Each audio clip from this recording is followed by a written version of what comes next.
ඉතින් කොහොමද ඔයගොල්ලෝ හැමෝටම මම හිතනවා ඔයගොල්ලෝ හැමෝම හොඳින් ඇති කියලා. ඉතින් ඔන්න සුපුරුදු විදිහට අදත් මම ඔයගොල්ලොත් එක්ක ෂෙයා කරගන්න ආවේ ස්ටඩි ටිප් එකක් ගැන. ඉතින් මම අද කතා කරන්න ආවේ ප්‍රසන්ටේෂන් එකක් කොහොමද ඔයගොල්ලෝ හොඳටම කරන්න කියලා.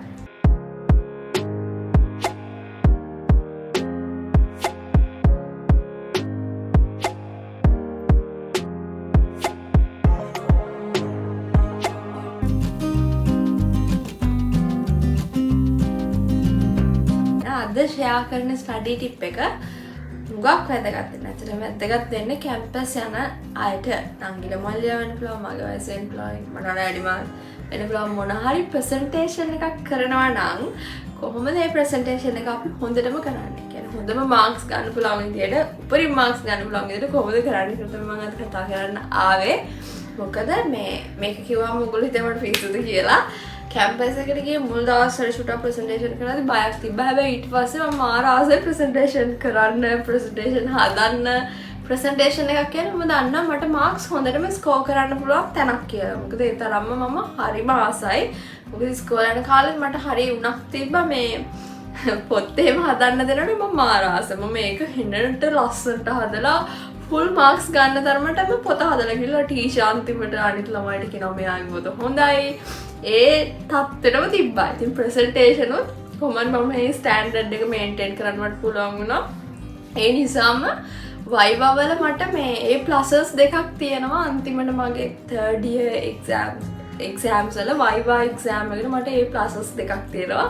ඉතින් ඔය නිසාම ඉතින් මුලින්ම මම ඔයගොල්ලන්ට පෙන්නන්නම්. ඒ කියන්නේ මට අර කොරෝනා කාලේ අපේ ප්‍රසන්ටේෂන් තිබ්බේ ඔන්ලයින්.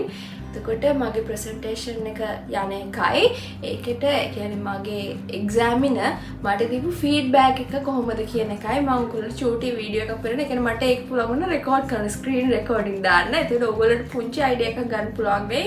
ඒ කියන්නේ හැමෝම කියනෝනේ VIVA fail කරනවා VIVA pass කරන්න කියලා. එහෙම එකක් නැහැ. ඔයගොල්ලෝ මේක බලලා අයිඩියා එකක් ගන්න. අපි හොඳට කරොත් අපි හොඳ අවුට්පුට් එකක් දුන්නොත් අනිවාර්යෙන් ඒගොල්ලෝ අපිට හොඳ ෆීඩ්බැක් එකක් දෙනවා. ඉතින් මුලින්ම ඔයගොල්ලෝ ඒක බලලා ඉමු.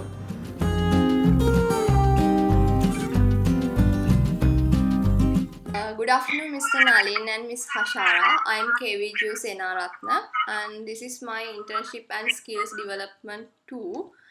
So currently I am working in LB Finance. So this is small brief introduction to our company.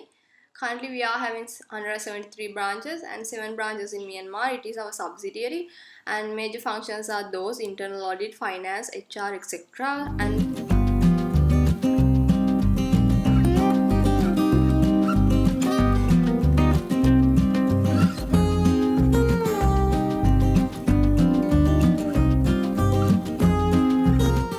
that is my presentation and thank you. Thank you, Buddha.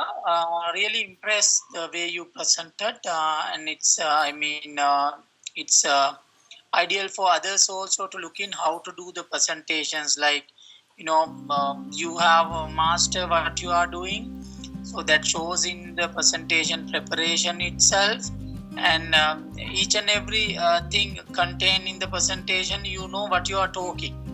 That is very important, and your gestures, posing, and your body language you use is all its ingredients for a professional level of presentation.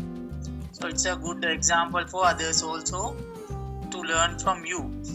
So I'm really impressed the way you presented and the feedback for the organization, and the way you presented is excellent. Thank you. So wish you all the best. If you need further any clarification, just go to Google and see this 10-20-30 rule. Okay, sir. Where you can further condense or summarize your presentation based on their tips, right? 10-20-30 rule by Guy Kawasaki. Thank right? you very much, sir. So wish you all the very best, and I think you have very good future in the market, in the managerial. Thank you, sir. That shows from your presentation also. Yeah, over to you, Hasara. You can comment. Yes, that was what you have presented is really good. So we got to know a lot about LB Finance through your presentation. So thank you very much for that.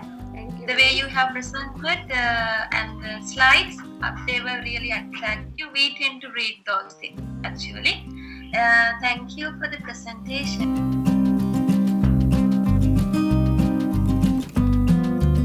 ඉතින් මම හිතනවා ඔයගොල්ලන්ට මුලින්ම දැන් ඔයගොල්ලෝ ගොළුෙන් අයින් වෙන්නේ නැති. ඒ කියන්නේ වයිවා කියන්නේ අමාරු දෙයක් නෙමෙයි. ප්‍රසන්ටේෂන් කියන්නේ අමාරු දෙයක් නෙමෙයි කියන එක. මුලින්ම ඒකට මම පුංචි ටිප්ස් ටිකක් කියන්නේ මුලින්ම නෙමෙයි. මේ වීඩියෝ එකේ මේ ටිප්ස් ටික තමයි කතා කරන්නේ. පළවෙනි දේ ඔයා ආස වෙන්න. ඒ කියන්නේ අපි ඕනම දෙයකට ආස වෙන තරමට අපිට ඒ දේ හොඳට කරන්න පුළුවන්. ඉතින් ප්‍රසන්ටේෂන් එකක් එනකොට අම්බෝ මොන හිසරාදයක්ද මොන වදයක්ද කියලා හිතන්නේ නැතුව කමක් නැහැ. මේක මම හොඳට කරනවා. ගෲප් ප්‍රසන්ටේෂන් එකක් වුණත් එහෙම හැමෝමත් එක්ක කතා කරලා මේක අපි හොඳට කරමු කියලා ඒක පොසිටිව් විදිහට ඒක බාර ගන්න. ඒක සතුටින් බාර ගන්න. පළවෙනි දේ ඒක. දෙවෙනි දේ තමයි එකපාර ඉවර කරලා දාන්න. ඒ කියන්නේ දැන් මම සාමාන්‍ය ප්‍රසන්ටේෂන් එකක් අහම් කරන්නේ මුලින් මේක සුපිරියට ලස්සට හදනවා. කියන්නේ ටිකක් වෙලා යනවා. ඉතින් පැයක් දෙකක් තුනක් හතරක් පහක් යන අවස්ථා තියෙනවා. සමහරවිට වරුවක් ගිය අවස්ථාවක් තිබ්බා. මුලින්ම කරන්නේ ඒක හොඳට හදනවා ලස්සනට. කියන්නේ මම හරි කියුට් දේවල් වලට ආසනකෝ මම කලින් වීඩියෝස් වල තියෙනවා නම් ඒක දන්නා. ඉතින් අර PNGs එහෙම අරගෙන පොඩක් ඇනිමේෂන් දාලා කියන සාමාන්‍ය ප්‍රසන්ටේෂන් එක ඇනිමේෂන් අඩු වෙන තරමට හොඳයි. ඒකට ඒකට මම පොඩ අර බෝරින් නැති වෙන්නේ නැත්නම් වර්ඩ්ස් වල තියෙන බෝරින් නැති වෙන්න මම කරන්නේ පොඩ්ඩක් ඒක ලස්සනට හදනවා. වෙලාව අරගෙන ලස්සනට හදනවා. අනිත් එක මම මැද නවත්ත හදන්නේ නැහැ. මගේ ඉන්ඩිවිජුවල් ප්‍රසන්ටේෂන් එක කරනවා. මොකද එතකොට ඒක අර කන්ටිනියු වෙන්නේ නැහැ. ඒ නිසා මම එකම වෙලාවක හිතනවා අර වරුවක් හරි අරගෙන ටක් ගාලා හදලා දානවා. දෙවෙනි දේ ඒක එක දිගට කරලා දාන්න. ඊළඟට තුන්වෙනි එක තමයි ඕගොල්ලෝ මේ කියන්නේ පුළුවන් තරම් සමරයිස් කරන්න. සමරයිස් කරන්න කියන්නේ දැන් ප්‍රසන්ටේෂන් හදන්න PowerPoint එහෙම නැත්නම් Mac එකකින් හදනවා නම් හදන්නේ keyword කියලා එකක්. keynote කියලා එකක් තියෙනවා. PowerPoint Microsoft වල නැත්නම් Mac වල keynote ඒ දෙකෙන් හදන්නේ. එතකොට එහෙම හදද්දී දැන් ලොකු ඡේද දාන්නේ නැතුව පුළුවන් තරම් point wise දාන්න summary එක. හැබැයි ඔයා ඒක present කරද්දී explain කරන්න ඕනේ. ඒක වෙනම කතාවක්. summary tips.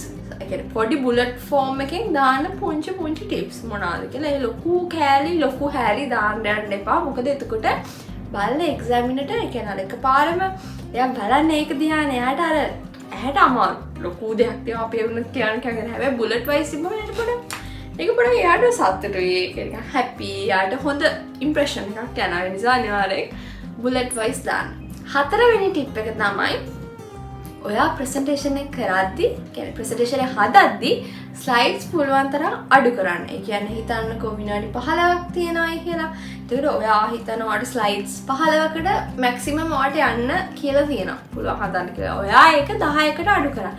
පුළුවන් තරම් ස්ලයිඩ්ස් අඩු වෙද්දී ඔයාට කරන්න තියෙන ෆ්‍රීඩම් එක වැඩි සහ ඔයාට ඔයා ප්‍රසන්ට් කරන එකේ කාලය ගැන වද වෙන්න දෙයක් නැහැ. එතකොට ඒකත් ප්ලස් පොයින්ට් එකක් වෙනවා. ඊළඟට අන්තිම පොයින්ට් එක තමයි කොලා අරගෙන යන්න එපා සහ කටපාඩම් කරලා ගිහිලා ප්‍රසන්ට් කරන්න එපා. ඉතින් අපේ ළමයි හුඟා කරන වැරද්දක් තමයි ඉංග්‍රීසි වලට බයයිනේ අපේ ළමයි. ඉතින් ඉංග්‍රීසි වලට බය නිසා ඒ කියන්නේ ඒගොල්ලන්ට විශ්වාසයක් නැහැ ඒගොල්ලන්ට පුළුවන් කියලා. හැබැයි ඒගොල්ලන්ට පුළුවන් ඇත්තටම. ඒ නිසාම මේ කොල කෑලි වල ලියාගෙන ගිහිල්ලා යනවා ප්‍රසන්ට් කරන්න ගිහිල්ලා බලාගෙන තමයි ප්‍රසන්ට් කරන්නේ. එහෙම කරන්න එපා කවදාවත්. ඊළඟට දැන් පාඩම් කරලා ගිහිල්ලා තමයි ප්‍රසන්ට් කරන්නේ. එතකොට එයාට අමතක වුණොත් ඒ කියන්නේ එයාට අමතක වුණොත් දැන් මම පාඩම් කරගෙන යනවා වාක්‍ය පහෙන් අතර තුන්වෙනි එක අමතක වෙනවා. අමතක වුණ ගමන් එයා ස්ටක් වෙනවා. එයා නවතිනවා. එයාට ඊළඟ එක කියා ගන්නවත් බැරි වෙනවා. ඒ අර ප්‍රෙෂර් එකකනේ කොහොමද තින්නේ. ඒ ප්‍රෙෂර් එක නිසා එහෙම වෙන්න දෙන්න එපා. ඔයා ප්‍රසන්ටේෂන් එකට කලින් දවසේ හරි දවස් දෙකකට කලින් හරි කමන්නේ හදාගන්න විදියක්. කෙනවාගේ ස්ලයිඩ්ස් බල මම මෙහෙම ප්‍රසන්ට් කරන්න කියලා හදාගෙන යන්න කන්නාඩි ඉස්සරහට ගිහිල්ලා ඔයා ඒ විදිහට ප්‍රසන්ට් කරනවා. හිතන්න මම මේ ඉන්නේ එක්සැමිනර් ගාව ගිහිල්ලා ප්‍රසන්ට් කරන්නේ ඒ විදිහට ප්‍රසන්ට් කරන්න. එතකොට දැන් ඔයා හිතනවා දැන් ඔයා ප්‍රසන්ට් කරනවා එක විදියක්. හැබැයි කන්ටෙන්ට් එක එකයි. කියන අන්තර්ගත එක. ඊළඟට තව පැයකින් ප්‍රසන්ට් කරන තව විදියක්. කන්ටෙන්ට් එක එකයි. හැබැයි වෙනස් වචන දාලා ඔයාලට කටරෙන වචන දාලා. ඊළඟ එකත් එහෙමම ඔයා දහවතාවක් විතර සමහරට ඔයාලට හොඳට මතක ඉන්න කෙනෙක් නම් හරි හොඳට හුරු වෙන කෙනෙක් හරි නම් ඔයාලට පස්සතාවක් කරත් ඇති. ඔය විදිහට කරලා ඔයා ප්‍රැක්ටිස් කරාට පස්සේ ඔයාට ඕකේ වෙනවා. නිකම්ම ඔයාගේ ඇඟෙන්ම එනවා. කිසිම ආයාසයක් නැතුව ඔයාට normal විදියට ඔයාට කරන්න පුළුවන් presentation එක. ඒක හරියම comfortable මේ. ඒ කියන්නේ කරලා try කරලා බලන්න මේ විදිය. ඒකට ඔයාට ඉස්සරහට ගියම කිසි බයක් දැනෙන්නේ නැහැ. ඔයාට විශ්වාසයක් තියෙනවා. ඔබට කරන්න පුළුවන් කියලා. හොඳට ඔයා දන්නවා. ඒ කියන්නේ ඔයා හුඟක් සැරයක් ප්‍රැක්ටිස් කරනවා නේද? ඔයා දන්නවා මේකේ මොනවද තියෙන්නේ කියලා දන්නවා. බය නැහැ ප්‍රශ්නයක් හොත් බය නැහැ. ඉතින් ඔන්න ඔය ටිප්ස් කීපේ තමයි මම පාවිච්චි කරන ප්‍රසන්ටේෂන් හොඳට කරන්න සහ හොඳ රිසල්ට්ස් වලට ආවයි වගේ. ඉතින් ඔයගොල්ලන්ටත් පුළුවන් අනිවාර්යෙන්ම ඒ ටිප්ස් ටික ෆලෝ කරන්න. ප්‍රසන්ටේෂන් කියන්නේ අමාරු දෙයක් නෙවෙයි. හොඳට මාක්ස් ගන්න පුළුවන් chance එකක්. කියන්නේ හොඳට මාක්ස් ගන්න පුළුවන් අවස්ථාවක් අපිට opportunity එකක්. අනිවාර්යෙන් සාමාන්‍යයෙන් අපි හිතමු end semester exam එකක paper එකට අමතරව ලකුණු 40ක් හෝ 30ක් එනවනේ. ඉතින් ඔය 40 හෝ 30ට ලොකු දායකත්වයක් දෙන්න පුළුවන් presentation එකට අනිවාර්යයෙන්ම. ඉතින් ඒ නිසා ඔය පුංචි ටිප්ස් ටික පාවිච්චි කරලා ඔයගොල්ලෝ හොඳට present කරන්න presentation එක හොඳට හදාගන්න. එතකොට ඔයගොල්ලන්ට දවසක job එකකට ගියත් මානව විශ්වාසයක් ඇතුව හොඳට present කරන්න පුළුවන් ඔයා ගැන, ඔයාගේ self එක ගැන. ඉතින් ඒ විශ්වාසය අනිවාර්යෙන් කැම්පස් එකේදී හදාගන්න ප්‍රැක්ටිස් කරන්න අනිවාර්යෙන් ඔයගොල්ලන්ටත් පුළුවන් බැරි නැහැ. ඉතින් කරලා බලමු try කරලා බලමු ඊළඟ semester එකේ හරි ඊළඟට ඔයගොල්ලන්ට presentation හරි මේ විදිහට අනිවාර්යෙන් කරලා බලන්න වෙනස කොහොමද කියලා ඔයගොල්ලන්ටම තේරෙයි. ඉතින් ඔයගොල්ලෝ හැමෝටම සුබ දවසක් ඒත් එකම මතක් කරන්න Life with Gimi YouTube channel එක තාම subscribe කරලා නැත්නම් subscribe කරන්න. ඊළඟ සතියේ තවත් වීඩියෝ එකකින් හම්බ වෙනකම් ඔයගොල්ලෝගේ පාඩම් ටික හොඳට කරගන්න.